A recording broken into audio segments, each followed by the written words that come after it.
Beno, eskerrik asko tortxagatik. Eskerrik asko Urkabustaiz Babestuzetik dakarkizu egun aurkezpen honetara etortzeagatik. Jakingo duzuenez, ia urtebete daramagu gure lurraldea suntsitu nahi duten makroproiektuei aurka egiten. Eta hain zuzen ere, liburunen aurkezpena dakarkizu dugu. Aurreko trantsizio energetikoaren eta bizi dugun trantsizio energetikoaren artean dauden antzeko tasunaretek. Bueno, eso, que gracias por acudir a esta presentación de Urkabustaiz Babestuz, que presenta. Como sabéis, llevamos un año movilizándonos para plantarle cara a pues, estos proyectos destructivos que pretenden destruir nuestro territorio. Y bueno, traemos esta presentación de este libro por las similitudes que puede haber entre esta transición energética y la anterior transición energética que tenía la base en el agua y demás. Hoy tenemos aquí a María Ángeles Fernández, coordinadora de Pícara Magazine y periodista que lleva más de 20 años escribiendo sobre temas como el agua, los extractivismos o la defensa del territorio. Por otra parte, tenemos a Jairo Marcos, periodista cuyo campo de trabajo cubre pues, desde la precariedad o la filosofía y que lleva otros tantos años, más de 20 años, publicando artículos en diversos medios, tanto nacionales como extranjeros. Ambos comparten la autoría de este trabajo que presentamos, Memorias ahogadas, donde se profundiza sobre las consecuencias que dejaron las construcciones de estas mega infraestructuras, como pueden ser pantanos o embalses y demás.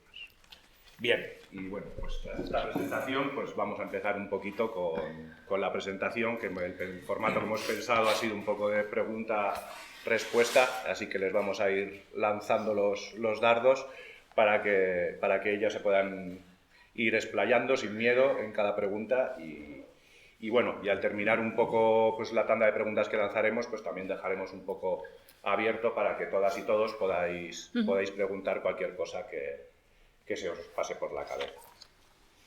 Entonces, bueno, pues según comentáis en el libro, ¿no? España está dentro de los 5 países del mundo que tienen más pantanos, comparándose con países como Estados Unidos o la India o China, que no tienen nada que ver ni en necesidades ni en extensión de territorio, ¿no? Entonces, ¿por qué existen tantos pantanos en España? ¿Cuáles eran las justificaciones para la construcción de estas infraestructuras? ¿Eran legítimas estas justificaciones? Y, por otro lado, ¿se corresponden con la realidad actual, con las necesidades que tenemos a día de hoy en la península o en España? Bueno, antes de nada, eskerrik asko a Urkabustaiz Babestuz por invitarnos, a Álvaro especialmente porque es el que ha hecho de enlace, que también es colega de hace bastantes años, y a todas y todos por venir a hablar de este tema que parece lamentablemente, que está de actualidad, ¿no? Y yo creo que si se siguen un poco las noticias, o bien por la sequía de los últimos años, o bien por las inundaciones, primero de la catástrofe de la Dana y luego, bueno, por las inundaciones que ha habido las últimas semanas en otros territorios por unas lluvias intensas y un poco más continuadas, pues parece que ahora todo el mundo está muy interesado en hablar de embalses. Bueno, nosotros encantados, ¿no? Porque es un tema que llevamos trabajando muchos años y bueno, pues el libro le publicamos en septiembre, así que estamos justo en el proceso también de presentaciones y de compartir, así que bueno, pues agradecidos porque nos hayáis acogido esta tarde. Y un poco la pregunta que con la que iniciabas es un poco lo que nos movía a nosotros. Nosotros hemos trabajado durante muchos años en América Latina y claro, quienes conocéis un poco la realidad de aquellos territorios, hay ahora mismo mucha resistencia a megaproyectos que se están construyendo ahora, entre ellos embalses, y la población se está enfrentando a esos megaproyectos. Claro, cada vez que regresamos al Estado, María Ángeles de Extremadura, yo soy de Burgos, nos preguntamos en nuestro entorno más cercano qué está sucediendo, si pasaba lo mismo o no, y lo que está sucediendo es lo que decía el compañero. El Estado español es el 5.º país de Europa con mayor número del mundo. Del 5.º del mundo y el primero de Europa en número de embalses, en términos absolutos. Es decir, estamos hablando de una anomalía, no es normal que esto pase.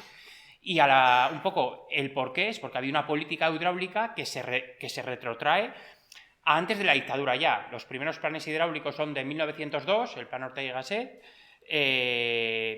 A través de ahí pasa a la República, pasa a la dictadura, evidentemente muchas veces asocia los grandes embalses con Franco, y es cierto, más de la mitad de los grandes embalses fueron inaugurados por el dictador. Si hablamos de que aproximadamente en el Estado habrá 1.250 embalses, pues en la época franquista se inaugurarían 600 y pico. Pero luego, posteriormente, en el periodo más democrático, con el PSOE se han seguido inaugurando embalses. Riaño es del año 80 y pico. Y aquí cerquita tenemos Itois, tenemos, o sea, hay toda una serie, una línea continua histórica del tiempo que se corresponde a una política hidráulica deliberada que va más allá del régimen político que hay en ese momento. Sí, y viene también un poco de las ideas regeneracionistas de Joaquín Costa de finales del siglo XIX, esta idea de dominar el territorio y de control de la naturaleza, como una mirada muy técnica y muy ingenieril sobre la relación con el territorio. Y por otro lado también con una idea de que el Estado español hay una pertinaz sequía, ¿no? Era un concepto que se usaban y cómo vamos a solucionar esta sequía sin entender que, bueno, pues hay lugares en los que hay sequía, hay lugares en los que hay montaña, hay lugares que son llanos, es decir, que ha habido como un intento de cambiar las condiciones dadas del territorio per se. Y eso, como decía Jairo, es algo que no se trata de un partido político o de un régimen político diferente de dictadura-democracia, sino que es algo que ha vertebrado incluso hoy, ¿no? Porque estamos viendo que la solución para cuando había sequía hace un año y pico, ¿por qué no hay más embalses? Ahora con las inundaciones con la Dana, ¿por qué no hay más embalses? O sea, no, para dos cuestiones que son como a priori opuestas no puede ser la solución la misma, ¿no? Es como que hay un relato muy construido, muy necesario, muy repetido y muy pesado, ¿no? Incluso de los embalses es la solución a todos los problemas y cualquier día pues también aquí proponen un embalse ¿no? O sea, esa idea de retener el agua y que no llegue al mar es como una obsesión, yo creo que, no sé si ibérica, pero vamos, bastante significativa. Y que nosotros solemos decir, nos preguntan, ¿pero es un libro contra embalses o escribís contra embalses? Bueno, es un libro que te hace pensar el por qué los grandes embalses están donde están, que no es casual, por qué han perjudicado siempre a los mismos territorios, a las mismas personas, que tampoco es casual. A partir de ahí, claro que el agua hay que gestionarla, pero quizás es que no se haya hecho de una manera y no se siga haciendo de una manera adecuada a lo que es el territorio, las personas, ¿no? O sea, se ha hecho quizá más mirando a las empresas y a determinados intereses que a las personas. Sí, perdona, que igual nos enrollamos. No, era decir eso, que se ha contado toda esta parte de los embalses que tienen esta buena prensa, por así decirlo, que os digo, ¿no? Que está todo el día en prensa y qué bien que tenemos embalses, pero no se ha contado los impactos que han tenido. Entonces este libro simplemente traslada los impactos y estas historias que han sido silenciadas, que han sido ahogadas, que han sido tapadas y bueno, pues los embalses han hecho su función, cada uno que saque sus conclusiones, pero han tenido unos impactos que no han sido contados de la manera que pensamos que hay que contarlos. No han sido impactos puntuales en un sitio, sino que es una política, como decíamos, tan extendida que están en todo el territorio, ¿no? Entonces nos parecía importante que esta otra parte se contara y luego cada quien que saque sus conclusiones y piense si más embalses o no, pero que se sepa todos los matices, vaya. Al igual que hoy en día parece que el bien común o la soberanía son las excusas para justificar expropiaciones o agresiones sin precedentes a los territorios. En el libro, pues yo sí que me quedaba con una historia, ¿no? que se viene como el tema del regadío, ¿no? Todo el rato, y muchas veces el regadío es lo de menos, es lo menos interesante, la razón menos importante de eso. Y bueno, y estas expropiaciones, ¿cómo fueron? ¿Se tuvo en cuenta los pueblos? ¿Qué tipo de negociación hubo? Claro, los envases por lo general tienen tres funciones: agua de boca, el agua como derecho humano, regadío y uso, digamos, hidroeléctrico, industrial. Tiene mucha mejor prensa, evidentemente el agua de boca, porque al final todos bebemos agua, como digo, es un derecho humano. Y después la del regadío, pues al final claro que tenemos que comer y no comemos tornillos. Entonces, como que la del regadío tiene buena prensa, buena imagen social, y buena parte de los grandes embalses que se han construido, digamos que la versión oficial es que no, son para regadío. Suele ocultar esta primera respuesta el hecho de que o son hidroeléctricos o el regadío que prometieron no es tal y se queda en menos de la mitad. Es decir, que con esto juegan mucho. No es lo mismo que cuando una población la sacrificas para decir es que vamos a hacer, esto necesitamos para esta agricultura, que decir es que va a venir una empresa a turbinar y a sacar energía y a sacar su dinero. Claro, ahí no es lo mismo. Otra cosa es que luego, para lo que sea cada gran embalse. Y sobre este tema lo que hay es mucha opacidad. O sea, nosotros este libro, Memorias ahogadas, estuvimos trabajando en él 4 años y pico, más 1 año en la editorial 5, pero ya veníamos de un trabajo previo, de una investigación sobre grandes embalses, que sacamos en su día un informe, y simplemente para que os fijáis la opacidad que hay en el tema, para saber la función que tiene cada gran embalse. O sea, es un mundo. En el ministerio no contestan, las empresas evidentemente dicen lo que quieren, las confederaciones hidrográficas, que en teoría son organismos públicos dependientes del ministerio, tampoco te dan datos. Es decir, hay que estar rascando, muchos de los datos los conseguimos. El mero dato de para qué es este gran embalse, los conseguimos a través de transparencia. Ese, diríamos, derecho que tiene todo tipo de ciudadano o ciudadana para decir, oye, quiero saber esto por función pública, para lo que va. Pues porque como periodistas no nos atendían, o sea, 1000 llamadas nada, te daban dando vueltas de un organismo a otro, y ya digo, tanto la parte privada como la parte pública. Entonces eso también demuestra que ya desde lo más sencillo es que es muy opaco. Sí, es un tema opaco, y luego, como preguntabas también por la parte de la población, ¿no? Capacidad de negociar o de... Pues muy poca. De hecho, una de las cosas que sobre todo cuando se justifica como un bien público o un bien superior, ¿no? Este bien, la gente decía, ¿no? Un bien público, pues un bien común, y bueno, pues en época de dictadura, que son es verdad que los que han expulsado más gente sí que son los que se han construido durante la dictadura, los grandes. Ahí hubo durante unos años, los años 50, 60, que es donde se anegaron muchos pueblos, ¿no? Se estima que en el Estado español hay 500 núcleos poblacionales debajo del agua. Es una estimación que ha hecho Ecologistas en la Acción, una estimación que se calcula que es a la baja, es decir, ni siquiera hay datos oficiales, es muy difícil saber porque, bueno, qué entendemos por núcleo de población, qué no, en qué momento, pero bueno, al menos 500, y eso implica que son unas 50.000 personas desplazadas directamente, o sea, porque vivían ahí en el momento del llenado del pantano, pero se estima que afectó indirectamente a 150.000 personas, porque pues mucha gente, antes de que ya sabías que iba a venir el agua, tal, pues no te haces tu proyecto de vida ahí, ¿ya? Te buscas alternativas, ya haces un proceso migratorio previo, es decir, que unas 150.000 personas en todo el estado han sido afectadas por embalse. Entonces es un tema tan opaco pero que sobre todo estos grandes en los que hubo expulsión de gente fueron la dictadura, que no había capacidad de negociación. Pues porque pues ya sabemos, ¿no? Los tiempos en los que corría. Entonces pues te llegaba la carta y había poco margen.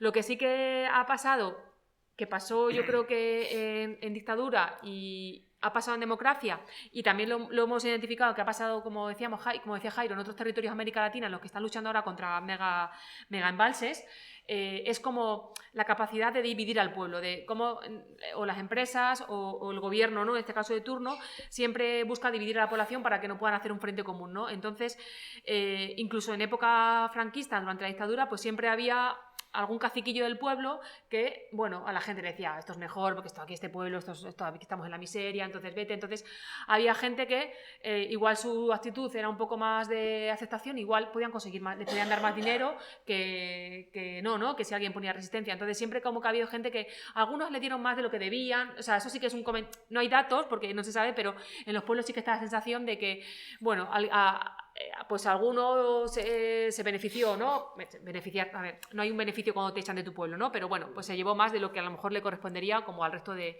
sus vecinas. Y luego, por ejemplo, hablando ya de democracia y yéndonos al caso de Jánovas, que es por dar ejemplos concretos y no hablar, ¿no? de Jánovas es un proyecto que hay en el Prepirineo Oscense, en Huesca, que nunca se llegó a construir. El pantano fue una amenaza, a la gente la expulsaron, las casas se dinamitaron, te expulsaban y te dinamitaban la casa para que no volvieras, es decir, para obligarte a ir. Entonces el pueblo se destruyó por completo. Y al final el pantano no se ha hecho el embalse, pues porque que era inviable, y como se fueron alargando los plazos y tal, y ya pues no sé si fue en 2010, 2011, la declaración de impacto ambiental negativa, y no se construye. Entonces ahora la gente está recomprando sus casas dinamitadas, porque ellos las dejaron abandonadas, pero bueno, pues una casa 50 años sin usarse, pues, bueno, hay que hacer obras, pero no es lo mismo que te la revienten, ¿no? Con un poco de dinamita o lo que echaran. Entonces están recomprando ahora con una transnacional que es Enel, que está en Italia, su casa. El caso es que unos años antes del que se hubiera el proyecto, Fue un técnico ahí, un señor, a decirle, estos montes aquí, estáis pagando muchos impuestos por ellos, una tierra que no os valdría, tenéis que bajarle la categoría tal para pagar menos. Y era una trampa para que luego cuando les expulsaron les dieron mucho menos porque la tierra tenía mucho menos valor, les habían bajado el valor catastral, por así decirlo. Entonces, o sea, los engañaron, básicamente, ¿no? Entonces, esto es algo que juegan, ¿no? Cómo juegan a engañarte y demás. Y en el caso de Jánovas, hubo 2 familias que resistieron en el pueblo 20 años y dijeron, nosotros nos vamos cuando venga el agua. Aguantaron toda la dictadura, hubo 2 familias, te digo, con criaturas pequeñas viviendo en el pueblo solos, en un pueblo en el que estaba la empresa constructora, la Guardia Civil, todo el día machacándoles, haciéndoles la vida imposible para que se fueran, o sea, como un hostigamiento violento y duro, aguantaron, y al final, cuando ya en época democrática, ya como decía Jairo, pues con el PSOE, se tuvieron que ir porque ya era inviable. Bueno, pues esas familias se marcharon, les prometieron algunas cosas que nunca se cumplieron, y esto lo contaba por... Para que ahora siguen divididos todavía. Eso. Y ahora, estas familias que estaban ahí, que aguantaron, que hicieron resistencia, ahora para la reversión están divididas porque ahora al principio negociaban con una empresa que estaba en Zaragoza, pero luego se van vendiendo ¿no? el derecho sobre ese proyecto y ahora es Enel, la transnacional. Luego fue Endesa y ahora es Enel. Entonces, ahora Enel negocia con una familia así para la reversión, una familia así, a otros no. Venga, yo arreglo el tejado de la iglesia. Entonces, a unos les parece, bueno, pues nos arregla el tejado de la iglesia, nos parece bien, pero otros dicen, esto es una miseria, nos están jugando con nosotros. Entonces, familias que habían aguantado todo lo que es el proyecto unidas, ahora se han roto en el proceso de reversión, ¿no? O sea, como todavía hoy, 2025, la lógica está de divide y vencerás, y a ti te doy un poco, a ti te doy un poco más, ven que te engaño, a ti te doy un puesto de trabajo, o te hago regalía, así, sigue funcionando, ¿no? Y bueno, o sea, que la capacidad de la ciudadanía a veces es difícil, ¿no? Porque juegan a romper la resistencia desde dentro. Perdón, que igual... Todo lo que queráis, que venís a hablar de vuestro libro. Nunca mejor dicho. Eso, nosotros damos pie y vosotros todo lo que veáis.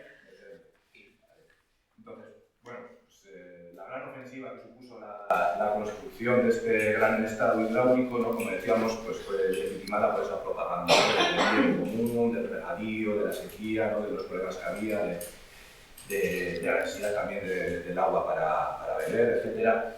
Pero ¿hasta qué punto eso ha influido? Porque vosotros en el libro al final tratáis un montón de testimonios directamente con gente que ha sido directamente desplazada o muy afectada. Entonces, ¿hasta qué punto influye esa propaganda que se hizo para el bien común en el testimonio de esas víctimas? Es decir, ¿entienden y están conformes con alguien con lo que ha ocurrido en base a no vale, lo entiendo, estamos en este valle y había que llenarlo de agua porque hacía falta y pues bueno, nos ha tocado, o no les vale para nada? Mira, claro, de esos 1.250 grandes embalses que digo que hay en toda España, nosotros nos mencionaremos en el libro una treintena y nos sumergimos a fondo en 12. La tónica de esos 12 que sirven para, de alguna forma, entender esa España como estado hidráulico. Hay una serie de elementos que se van repitiendo en todas estas personas desplazadas, porque nosotros en el libro no hablamos, entendemos que las personas protagonistas son todas esas 50.000 personas desplazadas de forma directa, 150.000 indirectas. Lo que hacemos es ponerles en micrófono y, como digo, hay una serie de elementos que se repiten. Uno de ellos es que son personas durante mucho tiempo, durante años, silenciadas. La escena era muy habitual, llegábamos a un territorio en el que evidentemente éramos 2 desconocidos, llamas a una puerta y una vez que, más allá de la extrañeza primera de porque hay 2 personas que se quieren interesar sobre este tema, empiezas a generar esa empatía y durante todas las conversaciones está un poco la extrañeza de ¿pero realmente lo mío es interesante? ¿De verdad queréis que os cuente mi historia? Como que eso se repite a lo largo con todas las personas que hemos hablado. O sea, como que entienden que no tienen nada que contar, claro, porque llevan en la mochila muchos años de silenciamiento. Entonces, eso les ha creado de alguna manera un síndrome de estar mejor callados que no sé a qué, ¿no? Y con el libro sí que yo creo que una de las cuestiones, de los grandes aportes que tiene es que cuando empezamos a investigarlo, sí que entendíamos que había muchos documentos escritos, hay libros, hay películas, hay coplas, pero de alguna manera muy localizadas. Es decir, en Riaño se entiende la gente sabe mucho de lo que sucedió en Riaño. En Jánovas, que decía antes María Ángeles, pues de lo que sucedió en Jánovas. Si vas a Valdecañas en Extremadura, la gente sabe lo que sucedió en Valdecañas. Pero no había esas interconexiones. Nuevamente, quizá por ese divide y vencerás, los territorios no sabían los unos de los otros. El de Jánovas no sabía, oye, pero si aquí pasó en este otro territorio lo mismo que nosotros, solo que de determinadas maneras. No, entonces, como el unir esas... o el trazar ese hilo conductor, a muchas personas les ha, yo creo, llevado a decir, joder, pues es que ese sacrificio colectivo que nos vendieron por el bien común, ese supuesto bien común, que nunca les decían bien común de quién, para quién, beneficio de quién, crecimiento para quién, no, nunca era para ellos, pero les vendía como un bien común, pero de alguna manera creo que el libro demuestra y ha empoderado a todas esas personas porque lo estamos viendo cuando llevamos a las presentaciones, a los libros, a los sitios en los que vamos llevando el libro, que se dan cuenta de que en otros territorios tuvieron o se vieron forzados a hacer ese mismo sacrificio.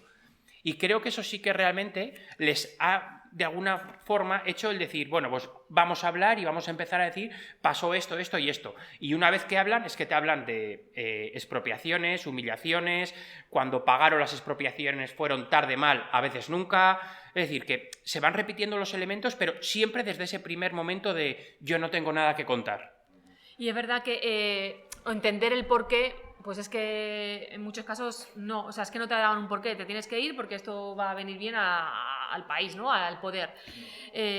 Y sí que es verdad, como decía Jairo, que como las indemnizaciones fueron muchas veces muy tacañas, muy miserables, con muchos años, hay casos en un pantano que está aquí entre Burgos y Cantabria, el pantano del Ebro, que, o sea, el inventario de lo que había que pagar, el valor, ¿no?, de los territorios expropiados se hizo en los años 20, a la gente se las puso en los 40 y se les pagó en los 60. Es decir, se pagó 40 años más, o sea, con los precios de los años 20, y toda la posguerra la vivieron sin casa, expulsados y sin una indemnización. Entonces, nunca entendieron eso porque no les supuso ningún pequeño privilegio, de entenderme la palabra privilegio en este contexto, ¿no? Ni eso, pagándote mal, tarde, te echan, rompen familias, rompen territorios y bueno, pues realmente la gente afectada directamente, a lo mejor las generaciones segundas o así sí que pueden tener otra visión, pero la gente afectada nunca entendieron por qué, porque no tuvieron ningún beneficio, porque no tuvieron la luz gratis, ¿no? Como dicen, porque no hubieran dado la luz gratis, por lo menos, ¿no? Es que pagan la electricidad como cualquiera, ¿no? No tuvieron ningún beneficio, ningún trato de cuidado, de atención, vaya.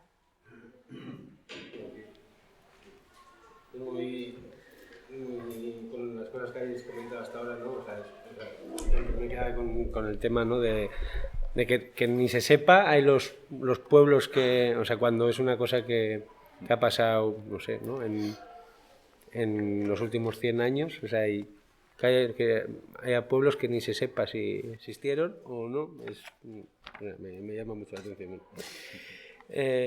Sin más, voy a... Vale. Tengo un deje. Bueno, ¿cuál es el papel que han jugado las grandes empresas? Algo habéis comentado. Energéticas en la gestión del agua. Aquí en Izarra está relacionado también con una de las personas que mencionáis, la familia Oriol, ¿no?, que era como el Elon Musk de esos tiempos, y eso. Y bueno, y aparte de las grandes empresas, que otros organismos han salido beneficiados. Habéis hablado de las confederaciones hidrográficas, estas cosas. Bueno. Dale, empiezo yo. Empieza tú si quieres, dale. Bueno, eso,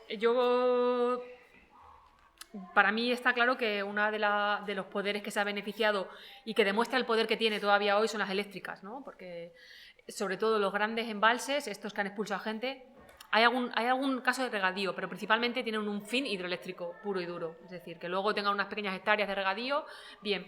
Pero casi todos los que son grandes tienen un fin hidroeléctrico. Y esto ha beneficiado, pues, a grandes empresas eléctricas que bueno, ahora igual también hay más, pero en los años a mitad de siglo además se distribuían por zonas y por familia, ¿no? Y bueno, pues aquí Iberdrola, que tenemos ahí en Bilbao, ¿no?, esta gran sede que se ve en cualquier punto que te muevas, vamos, bajo mi punto de vista, sin duda alguna, es una grande beneficiada de todo este entramado de embalses. De hecho, porque ya aparte también, no solamente porque te beneficies de todo el negocio que generas, sino porque tienes el control de un territorio, es decir, lo que tú digas es lo que vale, ¿no? Recuerdo, por ejemplo, el último tramo del Tajo, el tramo en Extremadura, ahí son 4 grandes embalses seguidos hidroeléctricos, 4 enormes, o sea, de los más grandes de todo el estado.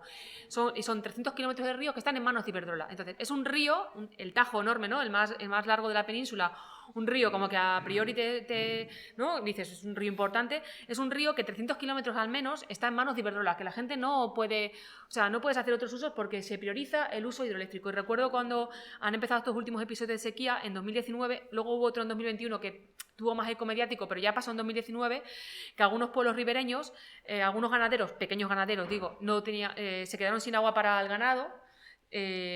Algún pueblo que se suministraba para el grifo del embalse de Valdecañas se quedó sin suministro y Iberdrola seguía turbinando porque tiene la concesión hasta X metros. Entonces la Junta de Extremadura ahí tuvo que hacer una obra de urgencia y tal, pero Iberdrola dijo, es que puedo hacerlo. O sea, entonces se quedó gente sin agua en el grifo de su casa, ¿no? Que me decía antes Jairo, que es un derecho humano, para que Iberdrola siga, y no se puede hacer nada porque puede hacerlo. Entonces, bueno, eso es un ejemplo que a mí me parece bastante significativo. No, iba a decir también que lo primero que decías de que hay mucha gente que no sepa esto de, pues que en un pueblo no sepa lo del otro, es que yo creo realmente que hay buena parte de la población que no sabe que debajo de los grandes embalses hay pueblos.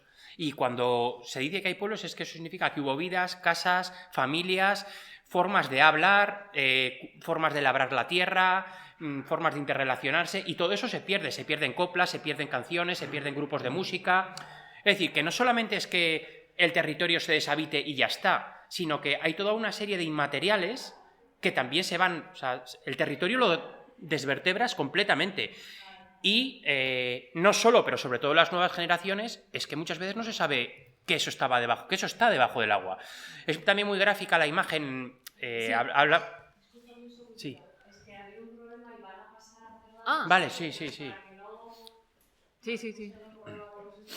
No os preocupéis.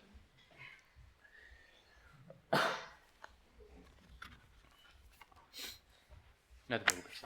Decía que también hay una imagen con la que jugamos mucho en el libro. En el libro, aunque os estemos dando como datos y parezca todo esto muy denso, es cierto que son 12 historias que decíamos, en 12 embalses que nos sumergimos de una manera, pero es un libro de no ficción, por lo tanto, digamos, todo lo que aparece en el libro está contrastado, pero no es el típico informe de datos, un reportaje periodístico, no, sino que nos recreamos sobre todo en la vida de estas personas que de alguna manera fueron desplazadas o afectadas por estos grandes embalses. Que se lea menos, o sea, sí. Es como, de hecho parece como una novela y demás, es decir que bueno, o sea, sí. que aquí estamos más con la parte más política, pero de una parte más narrativa también. Claro, o sea, la parte política lo atraviesa todo el libro, evidentemente, sí, pero que también podría traer la lectura a alguien que digamos, bueno, no tengo esa lectura política, pero voy a ver de qué va este libro, podría también, ¿no?, atraer por ahí. Digo, y hay una imagen muy, muy potente que es cuando a una misma familia la acercas a lo que es la lámina de agua de un gran embalse, claro, no ve lo mismo la mujer mayor que fue desplazada por ese gran embalse, que lo primero que ve, allí donde un ojo, digamos, ajeno ve una lámina de agua, es que estas personas, las personas mayores desplazadas, lo que ven es, ahí está mi casa, a esa altura, allí la iglesia donde me casé, ahí estaba la plaza donde jugaba, y ves por allí, pues por allí justo iba a la calle, o sea, es impresionante lo que ven y lo que les evoca esa lámina de agua a las personas directamente desplazadas. Claro, cuando un turista, digamos, pasa por ahí y solamente ve una lámina de agua, es que la mirada sobre lo mismo es muy diferente. Entonces, también ahí, o sea, está el elemento generacional y está este otro elemento de haberlo vivido o no haberlo vivido.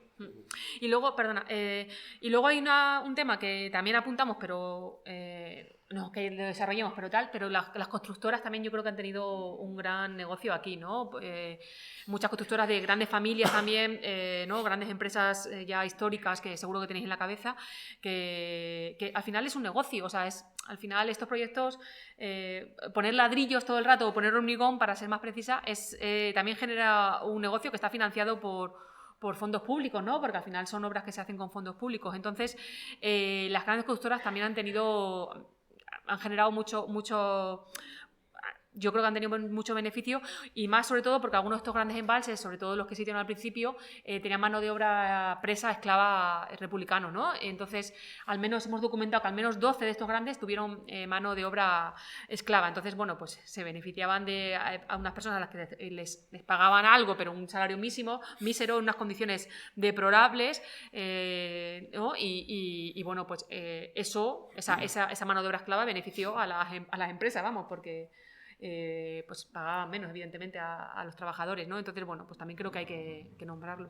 Y están los organismos de cuenca, estas confederaciones hidrográficas, que de alguna manera son las que gestionan cada cuenca hidrográfica, es decir, son las responsables de los ríos y de los embalses.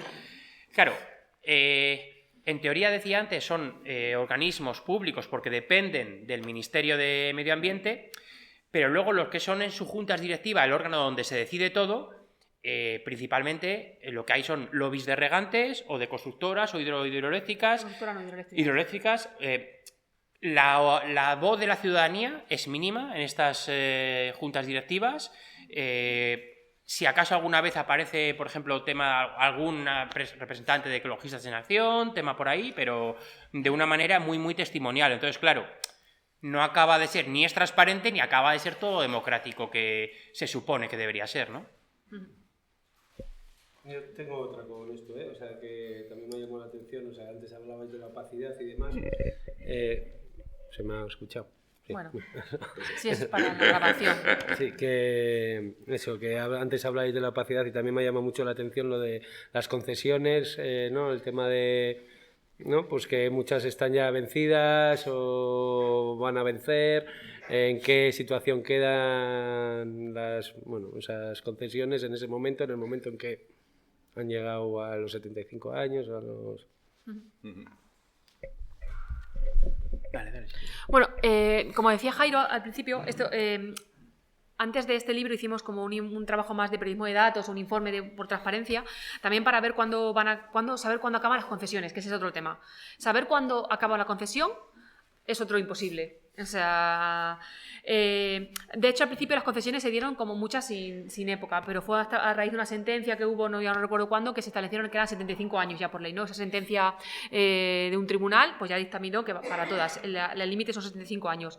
Lo que pasa que las grandes concesiones aún no han, las grandes hidroeléctricas aún no han caducado, sí que han caducado algunas pequeñas y el proceso, que es un debate que se ha abierto en los últimos, justo un poco prepandemia o así, qué pasa cuando caduca, ¿no? Entonces o se renueva, o otra opción es, si es un salto pequeño que no tiene utilidad, pues se puede desaparecer, ¿no? Es un salto hidroeléctrico pequeño, o incluso pues sacarlo a manos de la ciudadanía, ¿no? Pues que una mancomunidad de municipios o un ayuntamiento se hagan cargo.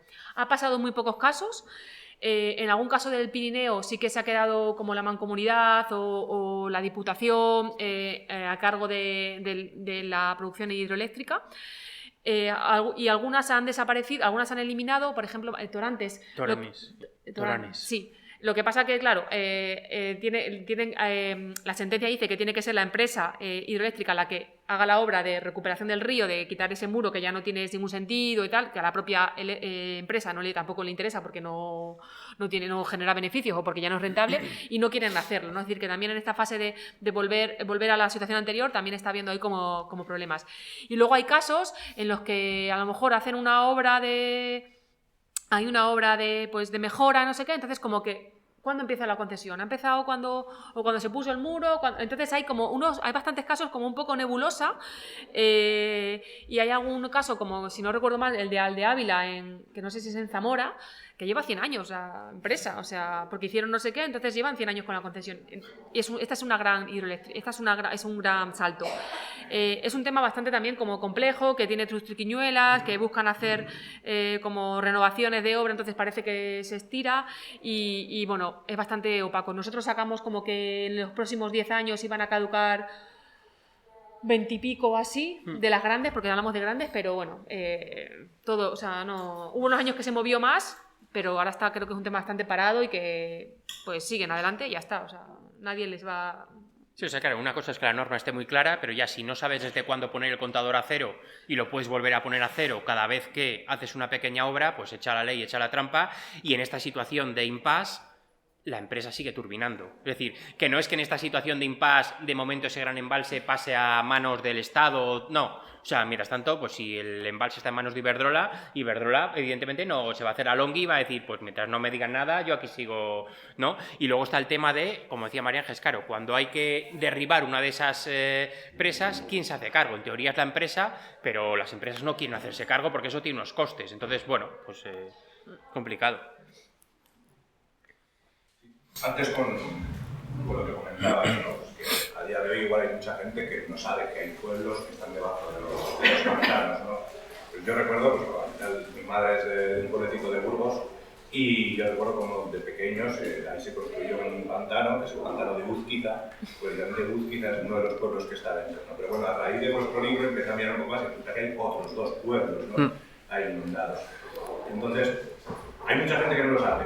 Bueno, ahora, luego sí que hay mucha gente que sabe que hay pueblos inundados, pero aparte de esos pueblos, las consecuencias de los pantanos no solamente influían en los pueblos que fueron directamente desalojados e inundados, sino cómo afectó eso a los otros pueblos, a los pueblos que colindaban, a los pueblos que tenían igual terrenos de cultivo, que al final también se vieron, monte o... Claro. Hubo pueblos que quizá el núcleo de las casas no quedaron bajo el agua, pero si al final te inunda las tierras de cultivo, que además suelen ser las mejores tierras de cultivo, tu tejido, digamos, tu sustento material lo pierdes, por lo tanto tienes que emigrar.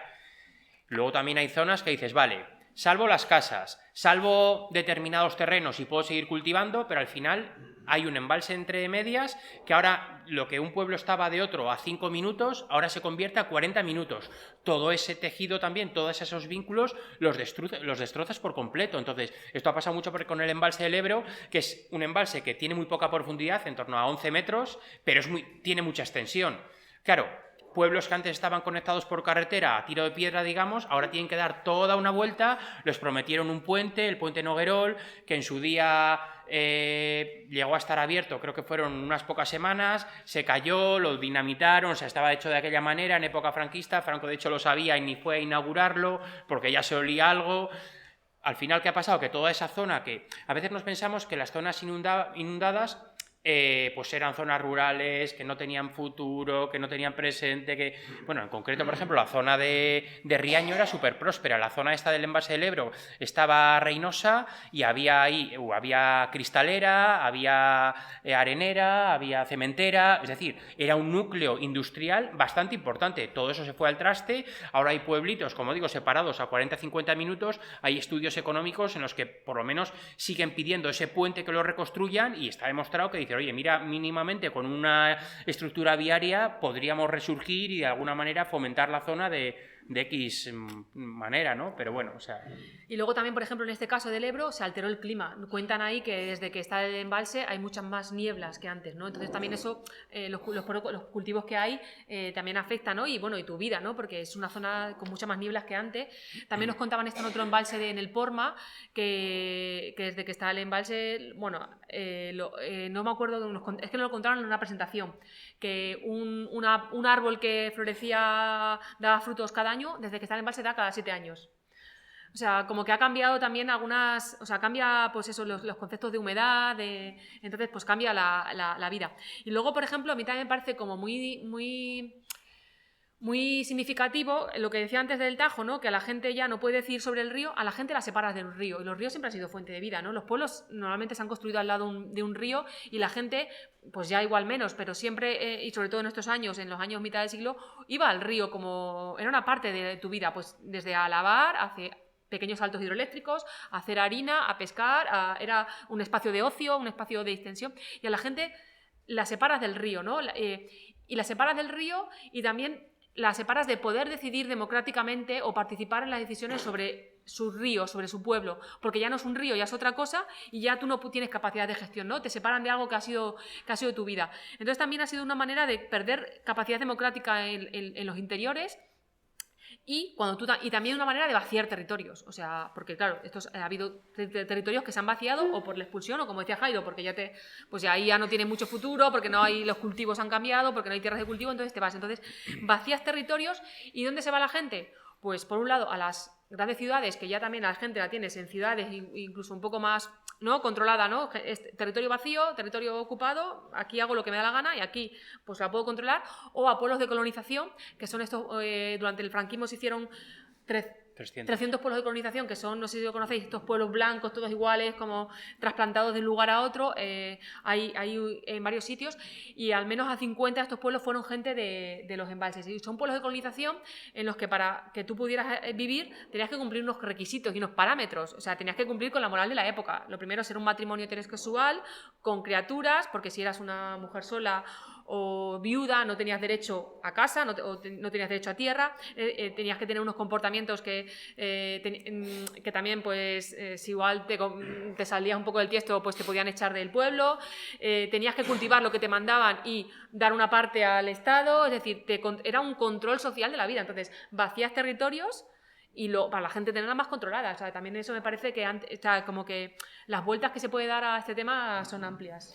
Y hay otra pérdida de la que quizás se habla menos, pero que nos parece también como muy importante, y que son los paisajes.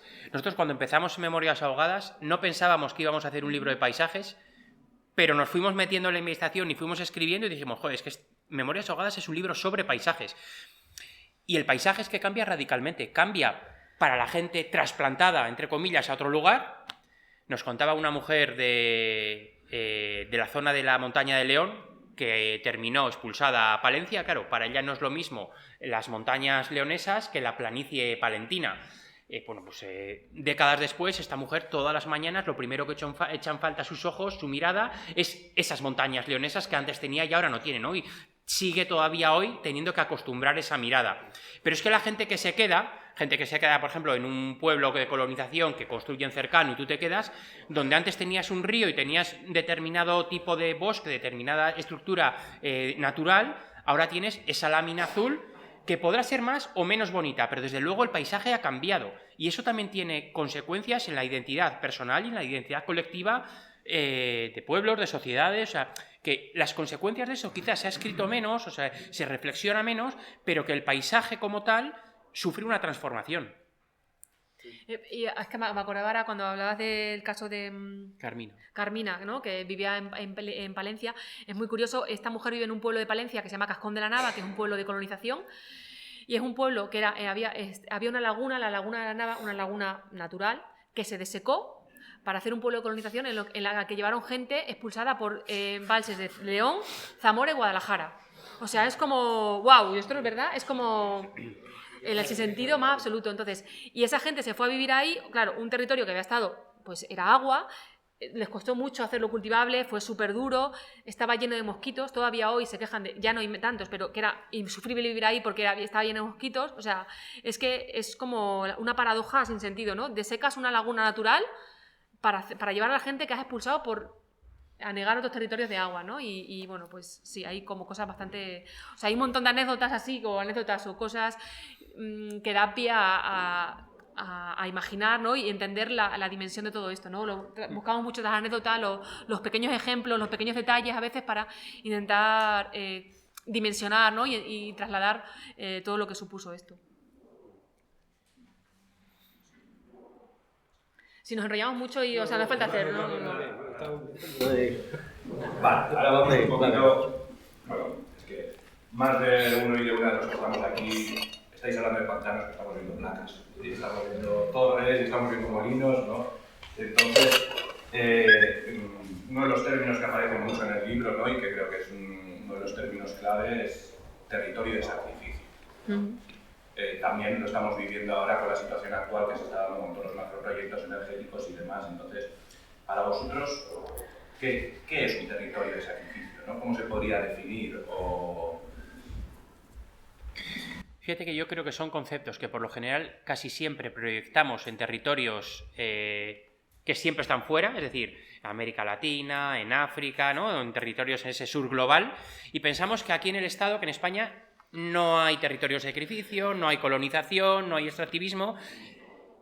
Yo creo que es que lo hay y lo estamos sufriendo. Entonces, es una manera de chupar, ¿no? De extraer de los territorios esa materia prima, sean recursos naturales, sean recursos humanos, sea al final convertido algo en un ente, en recursos, en beneficio de otros territorios, otras empresas, o ¿no? Entonces, que es muy curioso esa mirada, como parece funcionar hacia afuera, pero no hacia adentro, como diciendo, no, aquí no sucede.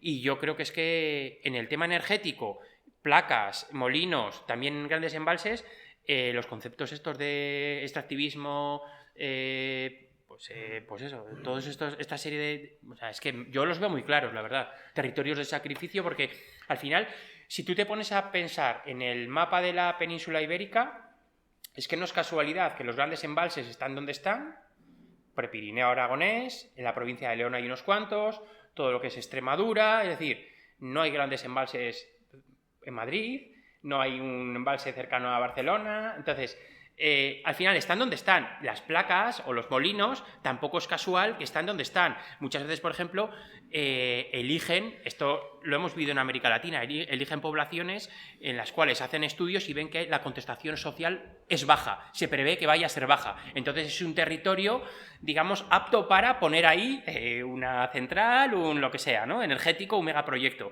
porque ya mediante estudios previos estas empresas consideran que, bueno, pues ahí la contestación o la rebeldía social va a ser baja, entonces ahí podemos poner algo de esto de energético. Justo, pues eso, yo que como decía Jairo antes soy extremeña, entonces bueno, esto lo tengo bastante claro, ¿no? No solamente porque Extremadura es la comunidad con mayor número de agua embalsada de todo el estado, sino también en Extremadura se produce el 500% de la energía que se consume, o sea, el 500% de la energía que se consume, o sea, una barbaridad. Hay un montón de embalses, hay centrales nucleares y ahora, pues, molinos de viento hasta hace 5 años no había, ahora ya se abrió la veda y ya han empezado. Hay placas solares, está completamente lleno y bueno, creo que estuvo por aquí un proyecto ¿no? El de Balboa, está completamente lleno y sigue habiendo proyectos, ¿no? Sigue habiendo proyectos de hacer electricidad para una tierra que cada vez está más vacía, cada vez vive menos gente.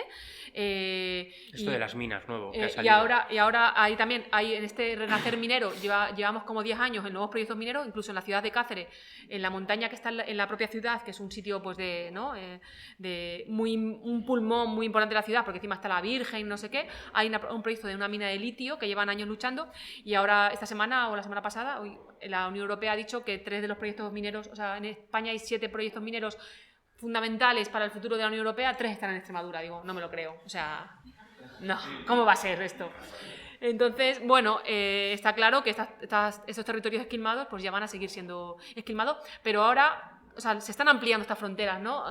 Las zonas de sacrificio están ampliando sus fronteras y están llegando a otros territorios que, bueno, pues ya lo estáis viendo, porque la voracidad de la producción energética es brutal, ¿no? Porque, bueno, todo este proceso de transición, como lo quieran llevar, de descarbonización, de alternativas la alternativa al petróleo la venden como una alternativa positiva, pero es que, o sea, más como que la electricidad es limpia, energía limpia, pero es que o sea, lo primero que hay que ver qué es electricidad y qué es energía y luego qué es energía limpia. O sea, una cosa es que no eches CO2, ¿no? Y otra cosa es que sea limpia o que no genere impactos o que no genere dolores, ¿no? Y bueno, pues en esas estamos, en nuestra nueva ola que al final es una readaptación, ¿no? Del sistema. Eso es como lo de considerar la energía hidroeléctrica, que por lo general se considera renovable. De hecho, está en el apartado de las renovables a partir de la hidroeléctrica.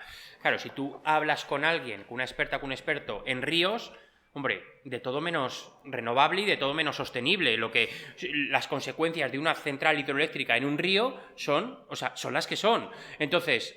Bueno, meterlo en el cajón de las renovables, bueno, o sea, es como meter la nuclear en el cajón de las energías limpias. Bueno, pues no sé, o sea, a lo mejor con pinzas habrá quien lo sujete, pero me parece complicado. Sí, ahora de hecho el tema de los embalses lo que están haciendo son embalses, ¿cómo se llaman? Igual... reversibles, ¿no? Están haciendo un montón, o sea, España va a ampliar un montón la potencia de energía hidroeléctrica porque van a hacer envases reversibles, van a hacer nuevas obras que yo intuyo que lo que va a traer es que van a ampliar las concesiones. Entonces el agua por la noche, cuando hay menos energía, o sea, vuelven a subir el agua para que vuelva a caer, vuelven a hacer, entonces la suben por la noche cuando es más barata y la vuelven a turbinar al día siguiente. Eso por un lado. Y luego también se estaba hablando de en los embalses poner placas solares. También como, bueno, pues aquí todavía no sacan todavía energía, vamos a poner placas solares en esto. Y es otra de las cosas que se está hablando en los últimos años de eso, de sacarle doble rendimiento a estos embalses y no solamente con la hidroeléctrica, sino también con las placas solares. Que al final el tema energético, sean placas, sean molinos, está súper vinculado, sí. Si hay algo que atraviesa el libro es el concepto de la memoria, los duelos irresueltos por parte de una generación que se había arrojado de sus casas. Luego, o sea, eso por una parte, y luego por otra parte, ¿no? Con la ley de aguas, sí, con la ley de aguas se reconoce como una deuda histórica. Esto cómo se conjuga,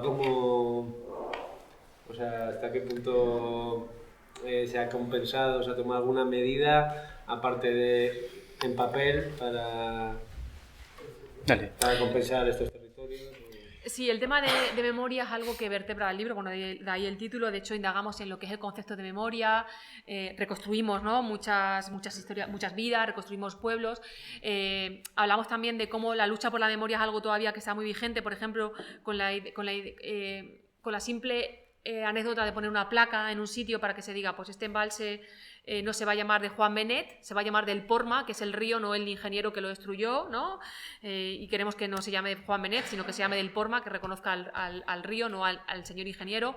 O que este embalse ponga aquí también, que aparte de que este ingeniero lo construyó, pues ponga que también tuvo mano de obra republicana.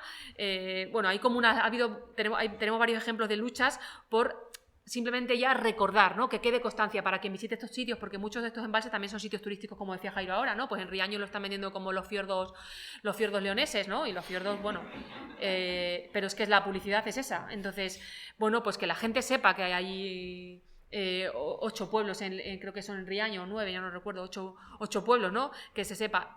Incluso también, por ejemplo, hay un tema que es muy actual, que es en un embalse también de Cáceres, en Torrejón, que fue el mayor accidente laboral de la historia del Estado. Accidente, bueno, pues ahí pasaron muchas cosas, de hecho se archivó el caso y nada, no se sabe cuántas personas murieron. Las cifras oficiales fueron como 46 o 56, no me acuerdo ahora mismo. 46, 4 desaparecidos, más al final daban 50. Bueno, unas 50. En la primera jornada llegaron 70 ataúdes y se quedaron cortos.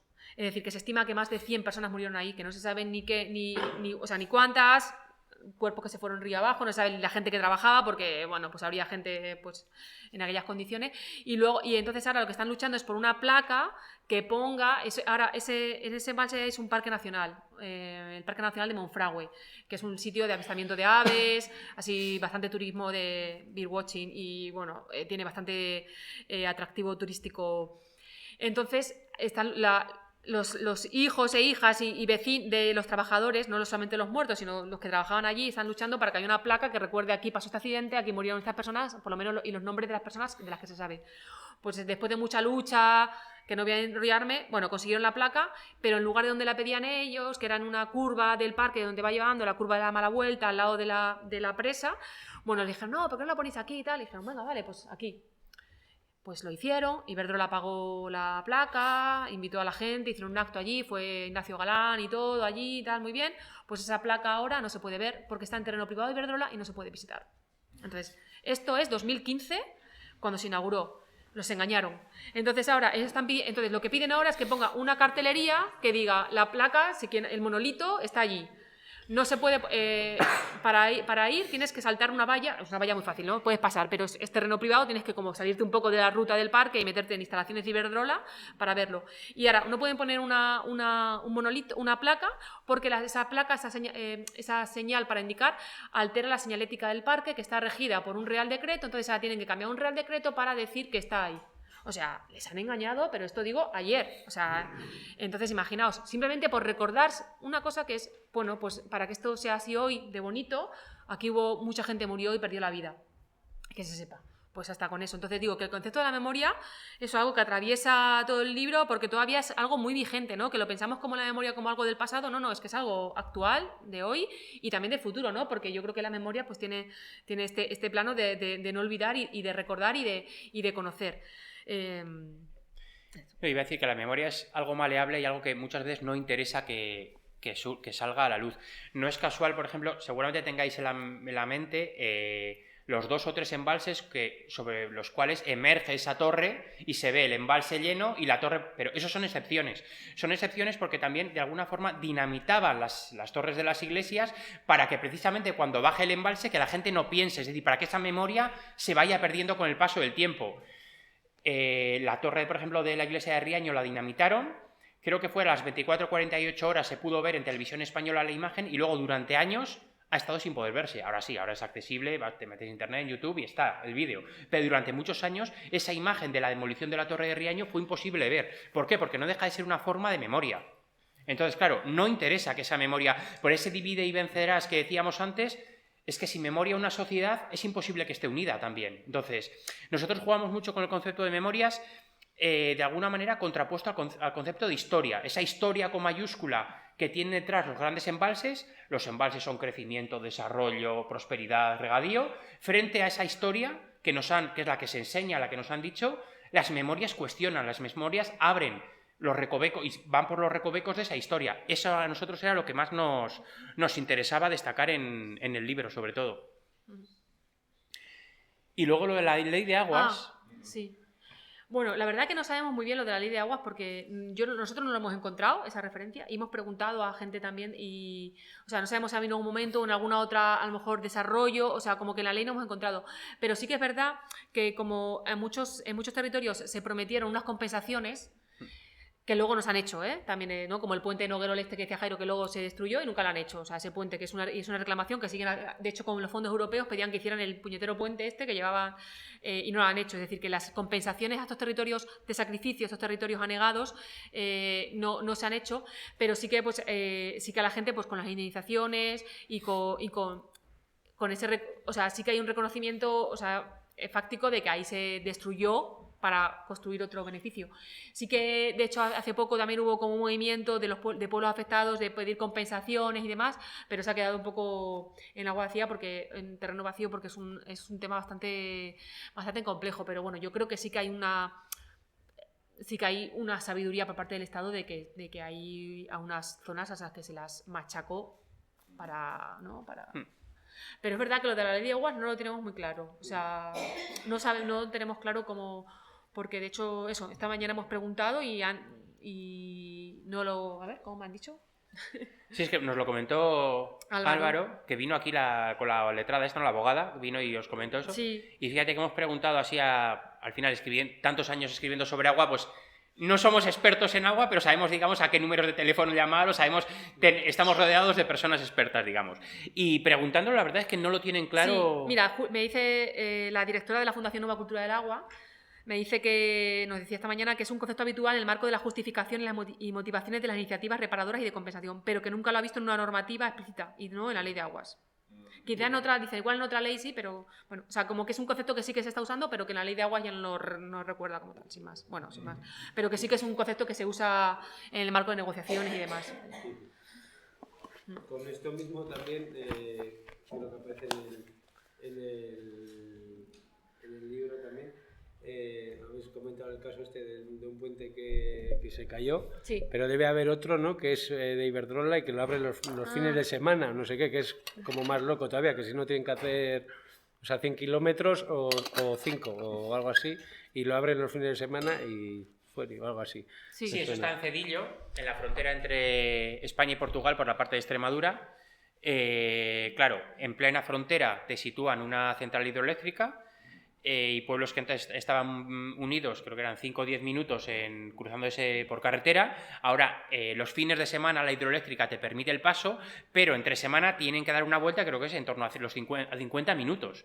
O sea, y saltándose los acuerdos internacionales que permiten el libre tránsito. ¿Por qué? Porque la empresa te dice que es una vía de peligrosidad, no sé qué. Al final, por lo visto, hacia finales del 2026 creo que se está proyectado un nuevo puente que evite eso, pero de momento ahí sigue. O sea, está proyectado. O sea, de momento hay una frontera privada en la Unión Europea, en el interior de la Unión Europea, sí. Está en manos de Iberdrola. Sí. Dentro de las corrientes decoloniales latinoamericanas se acuña el término cuerpo-territorio como como un cuerpo, ¿no? Para analizar la relación entre los cuerpos y los espacios. Esto permite representar las agresiones al territorio pues, como agresiones a las personas y a la colectividad. Si bien esto es un término que, como decimos, viene de Latinoamérica, ¿hasta qué punto lo habéis visto en los relatos y discursos que habéis escuchado? Yo creo que de forma directa. Al final, fíjate que la diferencia, yo creo, entre América Latina y el Estado en este sentido de cuerpo, resistencia y tal, es que la mayoría de las veces cuando pone resistencia y a los megaproyectos en América Latina puede implicar una muerte, parece que allí la vida vale menos, aquí por lo general no se llega a ese extremo, al menos digo, por lo general, y explico el por lo general. Si se miran los grandes embalses, la construcción, los años siguientes cuando expulsaron a estas personas, a la generación que les tocó mayor, es decir, cuando tienes que abandonar tu pueblo porque te echan a partir de 65 o 70 años, el índice de mortalidad aumentó. Es decir, las personas que, por ejemplo, te dicen, tu pueblo se va a inundar, me dan X de indemnización, poco, pero lo justo para irme, no sé, a Barcelona, a comprarme una licencia de taxi y a ver cómo me va. Muchas de esas personas fallecieron a los pocos años. Por lo tanto, es como una especie de homicidio indirecto o homicidio en diferido, ¿no? Entonces, que el cuerpo está muy presente en todo tipo de resistencias, está en los grandes embalses, está en otro tipo de construcciones o tema energético, yo creo que es muy claro. Y estas personas, decía antes, los territorios no son casuales, pero las personas es que, digamos, tampoco son casuales y son siempre las mismas, ¿no? O sea, no sé, o sea, responden a un mismo perfil. Sí, eso que dice Jairo, además se pasó en todos los sitios nos decían, es que a los pocos años, o sea, los años siguientes la gente mayor, o sea, es que murieron todo el mundo de mayor, o sea, con la pena, ¿no? Con la capacidad de adaptación, con ese desarraigo tan brutal, ¿no? Porque trasplantar una planta mayor a otro sitio ya no cuaja, ¿no? Como, o sea, como que es muy visual. También hubo suicidios, ¿no? El de caso de Simón Pardo en Riaño creo que tuvo bastante eco mediático. Hubo gente, pues eso, que es que lo sacaban ya con el agua que le tenía aquí porque no se quería ir de su casa. Es decir, que al final también en esos momentos era mucha gente que vivía de la tierra, es decir, ¿dónde me voy a vivir? A una tierra que no conozco, como el Cascón de la Nava, ¿no? Llena de mosquitos y tal, me voy a una ciudad, meterme a un piso, yo que soy, o sea, que me he dedicado a la tierra, es decir, que normalmente había mucha gente que tenía un vínculo con la tierra, ¿no? Que dejaban también hay un dolor ahí, que dejaban a sus muertos, los cementerios se quedaron ahí, los echaban una placa de hormigón para que el agua no erosionara y no se le dieran los huesos, pero la gente tiene mucha pena porque dejó a sus muertos ahí, ¿no? No te puedes llevar no te puedes llevar, ¿no? Los restos mortales de nadie cuando te tenías que marchar. Entonces sí que hay un vínculo muy, muy carnal con el territorio, no sé si también por los momentos en los que era o demás, pero, o sea, está claro que el concepto político que se ha creado en América Latina se puede entender también aquí. De hecho, nos contaban en Jánovas que les visitó una vez el relator de la ONU. El relator de la ONU no sé si era el del derecho humano al agua, el que fue anterior, o uno de los pueblos indígenas. Pero bueno, que alucinó el señor diciendo, pero esto que me estáis contando, ¿cómo están jugando con vosotros? O sea, porque decía que le encajaba perfectamente con los relatos que vivían en otros territorios, ¿no? Es decir, que las lógicas que usan las lógicas con los matices de cada territorio son las mismas, ¿no? Divide, genera dolor, menosprecio, maltrato, o sea, las lógicas son las mismas, ¿no? Y eso, vamos, lo hemos visto. Y en cuanto a las luchas y demás, bueno, me imagino que depende de la época y así pues igual la contestación pues sería diferente. O sea, ¿qué casos habéis visto? ¿Cómo veis? O sea, ¿hasta qué punto se puede extrapolar a las luchas en defensa del territorio actuales, sea bien por pantanos o por eólicas o otro tipo de...? Hablaba antes de que... ¿Qué quieres decir tú? No, dale. Iba a decir que los grandes embalses atraviesan diferentes épocas históricas, pero sí que es cierto, por ejemplo, que hay una clara diferencia entre lo que era la época franquista y la más actual. En época franquista las resistencias eran sobre todo de familias individuales. Decía María Ángeles, por ejemplo, en Jánovas, los Buisán y los Garcés, dos familias que de forma concretas, resistieron ya cuando no había nadie en su pueblo, pero no eran luchas colectivas como tal.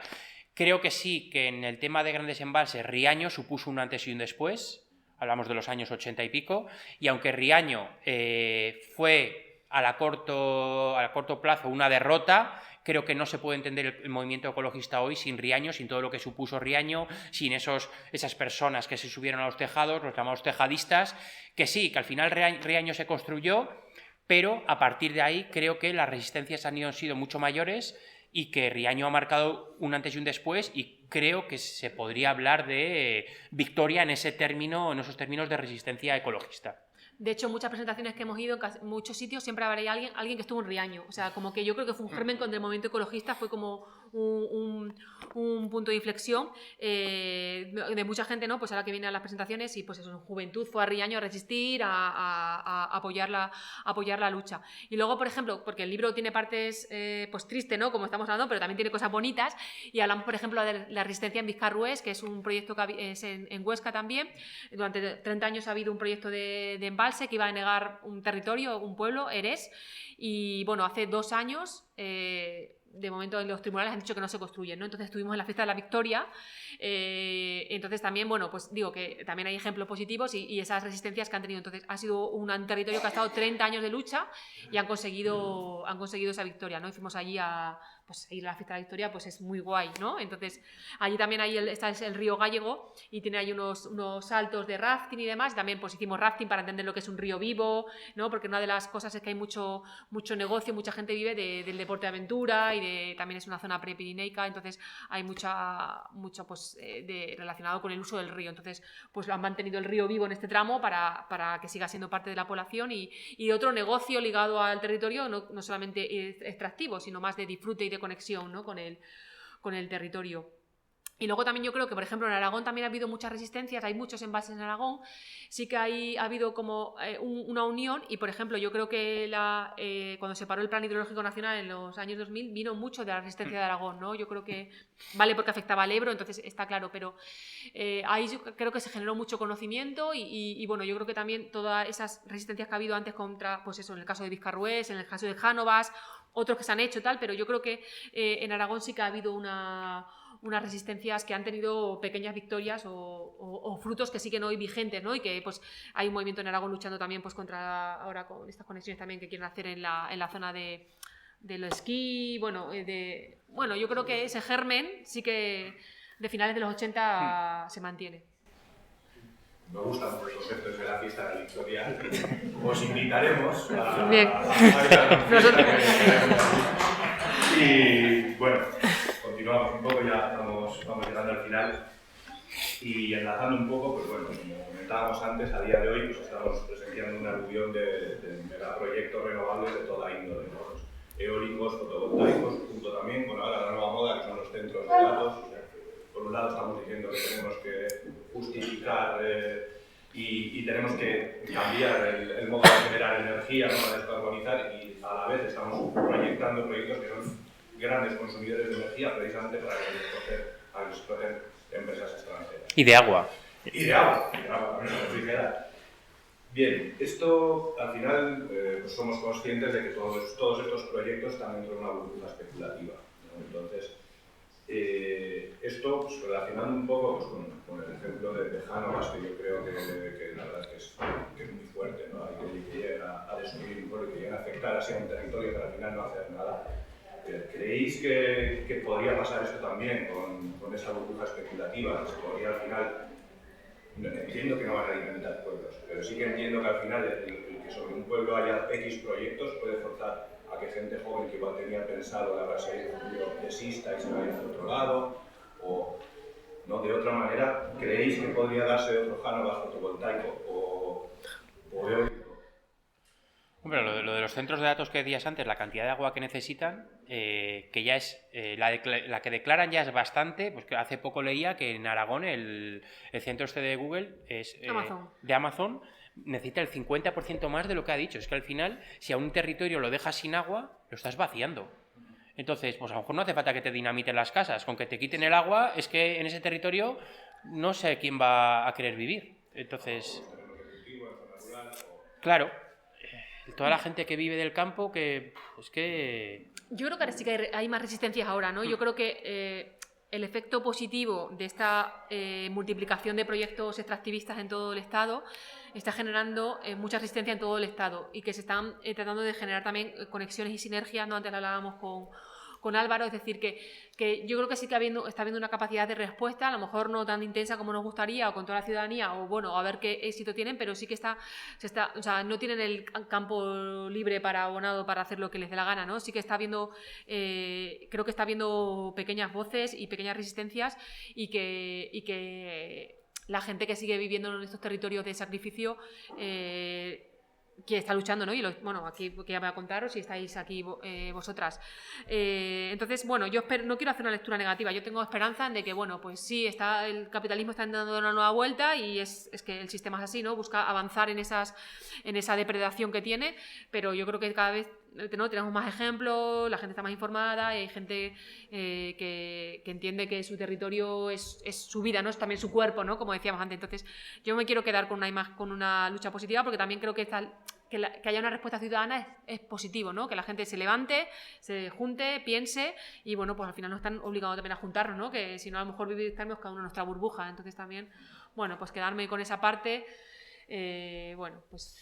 Yo creo que buena parte de las resistencias del fracaso, de la prosperidad de estas resistencias, va a pasar por la vinculación de los diferentes territorios entre sí. El sí pero no aquí creo que es muy cortoplacista. Creo que mediante la vinculación ahí puede haber mayor resistencia y mayor capacidad de respuesta a un modelo energético que viene de arriba abajo, además de forma bastante clara. Yo creo que, y además, pues eso, vosotras lo sabéis aquí, pero bueno, entonces, en la medida en que nos pilla la sociedad dividida, creo que lo van a tener más fácil. Pero una sociedad consciente de lo que está sucediendo en territorios que no son solamente el suyo, creo que ahí es donde más hay posibilidades. Y acabando, visto lo visto, pues después de haber estado pues, recogiendo tantos testimonios de personas directa o indirectamente afectadas en estas tierras de sacrificio y demás, ¿cuáles son sus principales quejas? O sea, alguna reflexión que os haya llamado la atención. Bueno, para nosotros, como decía Jairo antes, el libro ha sido muchos años de trabajo, muchos años de eso por iniciativa propia, de dedicar todo el tiempo libre a hacer viajes, a conocer gente, a ir a los sitios, porque queríamos ir a los sitios y verlos, ¿no? Para entender, no hacer una llamada telefónica, sino tener contacto con la gente, ir varias veces, ¿no? Hay gente que la hemos visto muchas veces, hemos ido mucho.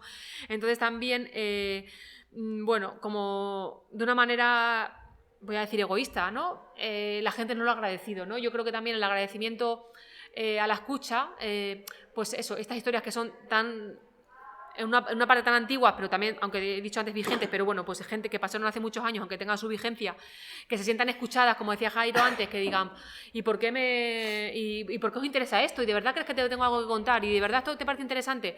Creo que también eso ayuda a reconfortar todo este dolor que les provocaron y lo que hemos recibido en las presentaciones en las que ha habido gente afectada y gente a la que hemos entrevistado ha sido la idea de agradecimiento.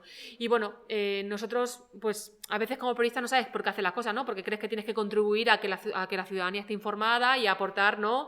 Información para que cada quien tome sus decisiones y decida, ¿no? Cómo gestionar su vida política, social y de consumo. Y para nosotros nos dimos cuenta que había un vacío en este tema, entonces hemos querido poner nuestro granito de arena, bueno, sin más, para quien lo quiera usar, lo quiera leer y quiera conocer, y también pues para mí reconocer a esa gente, porque para mí son historias que me han emocionado, a mí el tema, ¿no? Estos temas son unos temas que me atravesan, entonces aportar a esa gente y mostrarle mi agradecimiento, mi admiración y mi cariño, en cierto modo, pues me quedo con eso, ¿no? Y recibir también por parte de eso, ¿no? La gente que se ha emocionado contigo, que te ha contado historias, que, bueno, creo que también egoístamente como profesional, ¿no? Como periodista, como contadora de historias, me ha aportado muchísimo.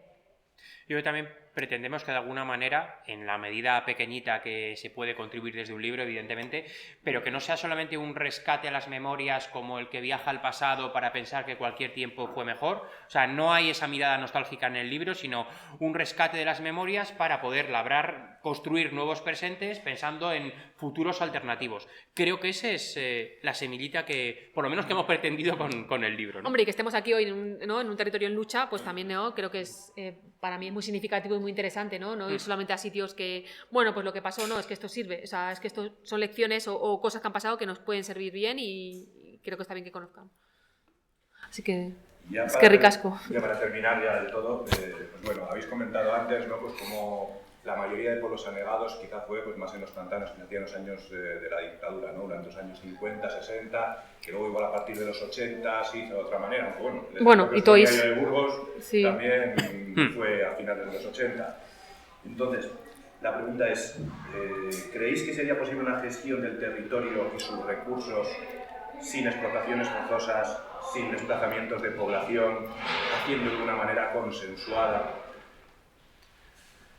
Yo creo que es que el territorio se puede gestionar de otra manera. Es que pues eso, que el Estado sea el quinto país del mundo con mayor cantidad de grandes embalses. Es que muchas veces la explicación que se da es, no, pero por la propia orografía de la península ibérica. Ya, la orografía también la comparte Italia, tiene una orografía similar y no tiene ni parecido el número de grandes embalses. Entonces, ¿que el agua hay que gestionarla? Claro, pero ¿que se puede hacer de otra manera? También. ¿Y que por qué siempre las víctimas son las mismas? Hombre, es que me parece un poco, ¿no? Entonces, desde luego que al final, pues siempre nunca va a llover a gusto de todos, digamos, pero que el desarrollismo que nos imponen, es que qué casualidad que siempre tenga los mismos sacrificados, ¿no? Y sacrificadas, es un poco... Sí, y bueno, pues eso, yo cosas que he aprendido pues hablando con Álvaro muchas veces, o en espacios que hemos compartido, gente que viene de otros territorios o gente más experta desde el punto de vista técnico, o sea, estamos otra vez en la idea de lo grande, todos los megaproyectos. ¿Por qué no hacemos proyectos que sean de abajo, como decía Jairo antes, de arriba abajo, pues que sean de abajo arriba y que sean gestionados por el territorio, ¿no? Que queden en manos de Iberdrola, que está en Bilbao y que maneja el pantano este que separa Cáceres de Portugal, ¿no? O las confederaciones que son tan opacas y que quién se sienta en esos órganos de decisión de las confederaciones. Es decir, evidentemente hay que hacer proyectos energéticos y proyectos de gestión del territorio porque vivimos aquí y tenemos unas necesidades, pero está claro que se pueden hacer de otra manera y sobre todo contando con la gente que vive ahí, no de espaldas, fastidiando, rompiendo la comunidad y generando dolores, ¿no? Creo que evidentemente hay otras formas de hacer. Al hilo de eso, pues, tenemos un caso aquí precisamente bien cercano, precisamente porque aquí los pueblos que componen Urkabustaiz, ¿no? Pues, existe una hermandad de aguas que tiene una captación que está en Gorbea, captación que está concedida por la Confederación Hidrográfica del Ebro y está concedida a perpetuidad. Bien, pues ahora tienen un proyecto de hacer una gran presa para poder surtir a todo, ya no solamente todos estos pueblos, sino también pues, las zonas de Zuya y demás, porque quieren crecer más a nivel urbanístico. Entonces, claro, o sea, siempre estamos con lo mismo. ¿Por qué no repotenciamos las pequeñas captaciones, ¿no? ¿Por qué no intentamos mejorar también las canalizaciones para que no se pierdan? No, al final la solución siempre es hacer la gran presa, que tiene un presupuesto de 100 y pico mil millones de euros. Sí. Y encima pretenden que ese gasto lo asuman encima los pequeños pueblos que son los que gestionan el agua y los que ahora mismo son autónomos para decidir cuál es el precio y cómo se lleva y cómo se... Es que yo creo que muchas veces la obra en sí mismo es el fin, es decir, el fin es la obra, o sea, no hay, es que hay que pues, meter dinero ahí y generar ahí, pues, o sea, ¿no? Como que esto que dicen que el PIB da lo mismo para el PIB que... O sea, que haya un incendio le viene bien al PIB porque generas ahí recursos, tal. Pues esto es lo mismo, estás generando ahí, moviendo dinero, moviendo economía, dando espacio a empresas que estén ahí. Entonces, a veces yo creo que ese es el objetivo, ¿no? Pues poner hormigón todo el rato, es que es...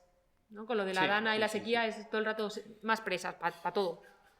Pues no puede ser para lo mismo, ¿no? La misma solución para todo. Para todo, es que todo el rato, no sé, más presas, pues nada. Bueno, pues hasta aquí hemos llegado con nuestras preguntas y abrimos el turno de preguntas para que podáis comentar. Hablando del avasallamiento digamos, del Gran Capital, etcétera, En la Segunda República, bueno, aquí tenemos dos pantanos, ¿vale? Dos pantanos cuyas aguas, el río original, que era el Zadorra, iba al Ebro. Entonces, en la Segunda República, la gente, así como decir, esto de la democracia es eterno y tal, ¿no? Decía, antes pasarán las aguas del Zadorra al Cantábrico, que se acabe digamos, la democracia y tal. Bueno, vino Franco en el año 55, hizo 2 embalses y, por si no lo sabíais, debajo de esos embalses hay un tubo que va a Vizcaya. Sí. Vale, pues eso, todas las aguas del Ebro que acababan en el Atlántico. Me acuerdo hace como, no sé, 30 y pico años, en una gran sequía, paseando con mis padres. Por ahí mis padres habían vivido muy cerca de estos pantanos y tal, y en esa gran sequía se veían todavía los muros de separación de las fincas de unos y otros y tal, muros de las casas que no habían sido destruidos todavía, y los cementerios. Los habéis mencionado de pasada, pero para la gente de una generación anterior, no anterior a la vuestra, que sería yo, sino anterior a la mía, que eran mis padres y tal, los muertos tenían un valor especial, un valor, un recuerdo, eran parte, era casi como si estuvieran vivos, eran parte de la familia, estaban allí, debajo de tierra, pero tal. Y todo esto se fue a tomar por saco. Lo mismo que se fueron a tomar por saco, hace un par de días me llegó un libro de los restos del románico alavés de Federico Bareibar. Había depositado en la Real Academia San Fernando un paquete de 170 fotografías y tal del románico alavés de hace 100 años. Esto lo depositó en 1912 y es que, joder, el 30% o el 40% de todo ese material ahora está debajo de las aguas. Hay también una pérdida de patrimonio. Y no solamente eso, sino que es que yo me acuerdo con mi padre que allí en ese río, en el Zadorra, que ahora son 2 embalses y tal, el hombre iba y pescaba truchas, tal. Entonces llegaron las truchas, claro, luego aquello había que darle un poco más de tal. Metieron, creo que eran unas carpas americanas, se comieron las truchas. Los cangrejos, que era una zona también que había cangrejos por todas las esquinas y bien buenos y tal, los cangrejos a tomar por saco, etcétera. Es decir, también cambia no solamente ya el aspecto paisajístico, el patrimonial de las piedras que tengas de valor, los muertos, tal, es que también en términos de cambio ecológico tienen un impacto brutal estas estructuras. Bueno.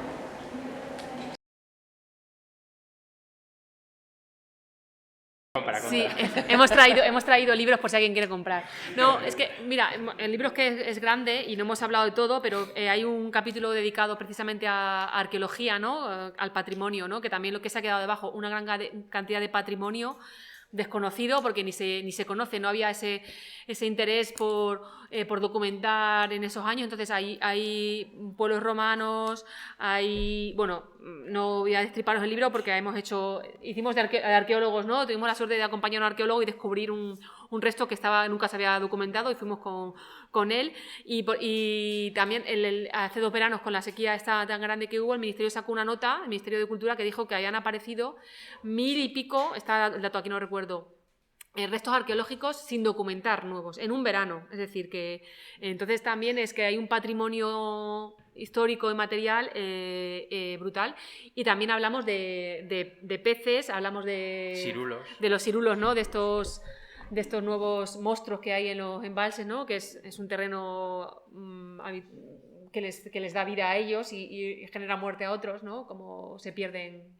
Y lo que decías de los cementerios, sin duda, o sea, la cuestión que más lágrimas saca es la de los cementerios. Es lo primero que sale en una conversación sobre grandes embalses con población directamente afectada, es el cementerio. Ahí están los míos, es lo primero que sale. Es el tema estrella y el más doloroso. Sí. Lo decía porque para nosotros, bueno, ya cada vez vamos menos al cementerio, el mundo funciona de otra manera. Incluso ya, pues eso, muchos de nosotros, yo cuando casqué, a mí que me quemen y déjate de rollos y tal, ¿no?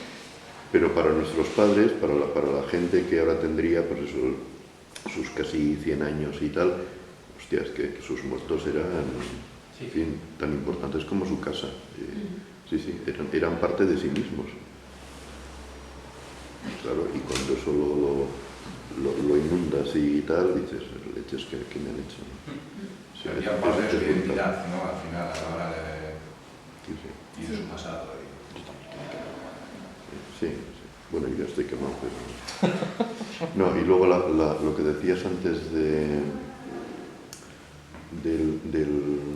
la invasión esta del valle es Canal Roya, en el Pirineo,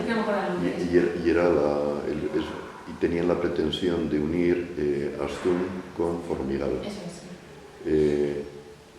Pero no inocentemente, o sea, no para beneficio de los esquiadores, porque es una parida. O sea, nadie de los que va a Astún luego se tira media hora en telesillo, teleférico y tal para ir a Formigal, para esquiar ahí en otras 4 pistas y luego se tiene que tirar otra media hora para tal. No, lo que había era una operación urbanística de 800 viviendas en un sitio y en otro. Es una pelea que me conozco, se puede estar metido a saco también. Sí, mira, el caso este de la zona del Pirineo lo tiene muy claro Eva Buisán, tú igual la conoces. Una de las nietas de los que asistieron en Jánovas, que ella decía, es que quieren este territorio vacío para que solamente vengan por los turistas, ¿no? Y la gente de aquí no vaya como a Barcelona o a Bilbao, ¿no? Y este territorio vacío para el turismo, y que es que lo que está claro, entonces a través de diferentes estrategias, claro. Sí, no, y luego una cosa simplemente, porque claro, esto no es un ente de gente anónima que está por ahí y tal, y que de repente hace una chapuza de estas y tal. Es que el tema de Canal Roya surgió estando Lambán en el gobierno de Aragón, menudo tipo, socialista, así de la etiqueta, ¿no? Pero hasta ahí llega. Pero después con Azcón 3/4 de lo mismo, ha tratado de resucitar el proyecto. Y Azcón es, bueno, PP, aliado con Vox, etcétera. Es decir, es cuestión de dinero, no es cuestión de etiquetas ideológicas, porque hablando de ideología no tienen. El caso de Iberdrola que comentabas antes, que tenía 4 presas a lo largo del Tajo, ya no es solamente que se hagan dueños de una cuenca hidrográfica y que puedan influir sobre ella y tal, sino que con la cantidad de pasta que manejan,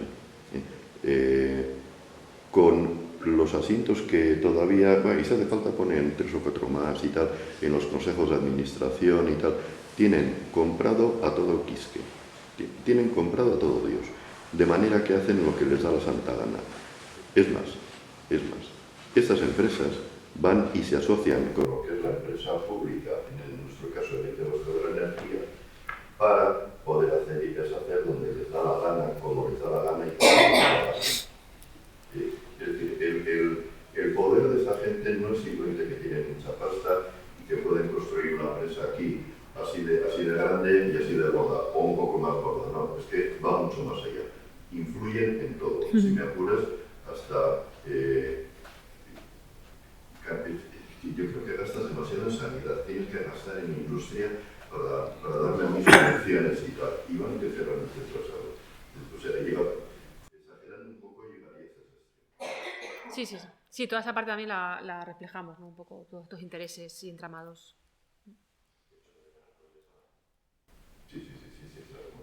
Sí, es Aragón, sí. Sí, yo quería comentar, bueno, agradeceros mucho que estéis aquí compartiendo el trabajo de años que lleváis con el libro, pero también previo, tratando el tema del agua y de cómo verter la vida, ¿no? Y las historias que vivimos. Yo quería compartir también el hecho de que ahora hablamos igual con cierta facilidad del megaproyecto energético, pero yo creo que el propio concepto de megaproyectos en el Estado viene ligado a los megaproyectos hidráulicos. O sea, simplemente analizando todo lo que ocurrió con el agua, se puede aprender muchísimo de lo que está ocurriendo ahora con la energía. Y yo recuerdo que ya, pues cuando estaba yo en la carrera, a mí me llegó un libro que se llamaba Megaproyectos hidráulicos, que hablaba prácticamente de obras hidráulicas y de ladrillo. Y yo lo leí y lo he vuelto a leer hace no tanto. Es un libro de Aguilera Klink, bueno, pues amigo de Arrojo y toda esta gente, y ahí empezaba a explicar las características del megaproyecto hidráulico, del megaproyecto de construcción, y las lógicas son las mismas. Yo creo que eso nos sirve, y nos sirve también un poco vuestro planteamiento en clave de recuperar la memoria, porque la gran diferencia de la lucha contra los grandes pantanos, la lucha que está ocurriendo ahora, es que la nuestra, no sé si por suerte o por desgracia, está viva. Entonces tiene también la posibilidad no de quedar la memoria de lo que estamos haciendo ahora como un residuo, sino que podemos activamente construir esa memoria, o sea, estamos haciendo también historia de alguna manera. Entonces muchas veces también para que nos demos ese lugar y esa lección que es personal de cómo habitamos el lugar donde vivimos. Creo que las compañeras de Zuya, no sé si nos podéis contar algo, porque creo que estabais organizando también algo que tenía que ver con la memoria, ¿no? Sí. Era no sé si nos podéis decir algo, porque me pareció a mí muy bonito cuando lo escuché, y en cierta manera hacemos cosas, pero muchas veces yo creo que tenemos que hacer, no sé en clave de qué, si pues los antiguos hacían rituales, pero yo creo que necesitamos hacer nuestros rituales también para fijar el tiempo, porque si no en esta sociedad donde todo pasa muy rápido, parece que no hacemos nada, pero si tomamos atención, pues yo creo que independientemente que ganemos o perdamos, lo que realmente tiene sentido es la forma que hemos decidido, en la que hemos decidido habitar el mundo, ¿no? En este momento tan complicado y con todo esto que señalabas. Entonces, no sé, me gustó mucho la iniciativa y yo creo que viene muy Memorias Ahogadas, pues también nosotros estamos hablando de memorias que esperemos que no se ahoguen estas, ¿no? Bueno, primero agradeceros, me ha encantado. Gracias. Y pensamos hacer esto es un para usted, la siguiente está en la estudia. Como ya íbamos a cumplir un año de esta lucha en contra de estos macroproyectos, pensamos en que teníamos que darle alguna cierta particularidad, ¿no? No sabemos si vamos a celebrar el Día de la Historia, pero sí, queremos celebrar el Día de la Memoria. Y entonces hemos pensado en enterrar una caja en un parque, en un jardín que hay en Urbía, que es un pueblo que es la cabecera del valle, y ahí recoger pues, testimonios de las personas que han participado en la lucha o que están hablando, de los niños, de fotografías, poesías, cosas que vamos a meter en una caja, la vamos a entregar al jardín para que no sabemos cuándo, quién la abra y vea que había gente que se movía, que luchó, igual ganó, no lo sabemos, pero queremos que eso permanezca, ¿no? Entonces vamos este domingo a empezar a recoger cosas y la entregaremos el día 12. Estáis invitados. Gracias. Y entonces es un poco, yo creo que es que hemos llegado en este pueblo que hemos tenido una memoria creo muy potente durante muchos siglos, llevamos una temporada un poco desmemoriados y entonces yo creo que necesitamos recoger un poco todo esto y darle vueltas. Y ahí se ha escrito un escrito precioso para meterlo dentro de la caja, para que en el momento que la abran, la persona que la abra, pensó todas estas cosas, y que pensó estas cosas y que pensó que tenía que volver. Y luego ya una preguntita os hago. Con las personas que habéis comentado que fallecían, ¿no? Después de estar desplazados y con el propio desarraigo, y todas esas personas, las generaciones siguientes, ¿han tenido memoria de por qué había pasado esto? Entiendo que es que son ya dos generaciones, ¿no? O sea, se murió mi abuelo de tristeza, quiero decir, aún no lo recuerdas. Yo te diría, el tema de las generaciones es muy marcado. Allí donde hubo resistencia, esa resistencia también implicaba contárselo a los hijos, luego a los nietos, y ahí las nuevas generaciones siguen reivindicando hoy. El caso, por ejemplo, eso de pues, toda la zona de Aragón es muy, muy significativo. Hay en otros sitios que con el paso de las generaciones lo que esa persona mayor veía todas las casas y tal, lo que ahora ve es un sitio de recreo para ir con la balsita y no piensa más. Lamentablemente, las generaciones en la pérdida de memoria ha habido mucho de eso también. Sí, se nota la diferencia ahí, sí. No hay tanto, el dolor no se hereda. No. Hay excepciones, ¿no? Pero por lo general ya es los que quien no lo vivió de manera directa, sí, mis padres eran de un pueblo, mi madre, tal, pero no hay, no. De todas formas, Nosotros hace 2 o 3 años estuvimos en un pueblo de La Rioja que se llama Mansilla de La Rioja, sí. que está todavía muy presente el pueblo, la ruina del pueblo. O sea, es un pantano chiquitín. Es muy reciente también ese. Es bastante reciente ese. Sí. Sí. O sea, lo que se siente es desolación. O sea, tú ves aquello, era precioso porque se ve todo el pueblo con 2 regatos, con 2 puentecitos dentro del pueblo, el ayuntamiento, la iglesia, o sea, el pueblo entero. Ya no estará porque va a subir el agua, pero, o sea, lo que se siente ahora viéndolo, 40 años o 60 años después, es desolación. Yo les digo, la gente que vivió aquí, o sea, ¿cómo marcharse de este pueblo tan bonito? Porque se ve la belleza del pueblo. Se ve la belleza, porque está todo, está así un poco encajonado en un regato que baja del monte, el río por abajo, pero no muy abajo, un sitio preciosísimo, un puente que atravesaba, que era una parte muy grande del puente, que unía un lado del pantano con el pueblo, o sea, un lado de los pueblos de un lado del río. Mira, qué cosa más bonita. O sea, la relación, y el cementerio también, Claro. Sí, hay gente que no puede volver. Me parece que era Ana María Matute. Sí, Ana María Matute. me he confundido yo, ese no es el reciente, es el otro, sí. Sí, Ana María Matute de ahí. Sí, escribió un libro que se llama El río y lo menciona. Pero qué pueblo, o sea, desolación, yo te digo, tiene que conservarse. Los padres eran de allí, a poco que hayan oído, y tú lo ves ahora, ves la belleza del sitio, del entorno, hace miedo de pantanito, con una caída no muy grande, pero la mente con una cosa clara. O sea, Ahí en Mansilla se hizo otro Mansilla nuevo, es que ha habido como diferentes soluciones. Y sí que hay veces que hay, por ejemplo, que también en Riaño se hizo el Riaño nuevo encima, o sea, está ahí al lado. Hay gente que sí que se queda a vivir en el territorio y hay gente que no puede, por no puede vivir ese dolor. Entonces hay gente que no ha vuelto a los sitios porque no puede ver, no puede asumir verlo. O que ha tardado muchos años en volver a aquel territorio. Entonces hay diferentes como maneras de... Eso. El pantano del Niño también, que subieron a una iglesia Sí. románica, súper bonita, que la reconstruyeron piedra por piedra arriba, también hicieron un pueblo nuevo arriba.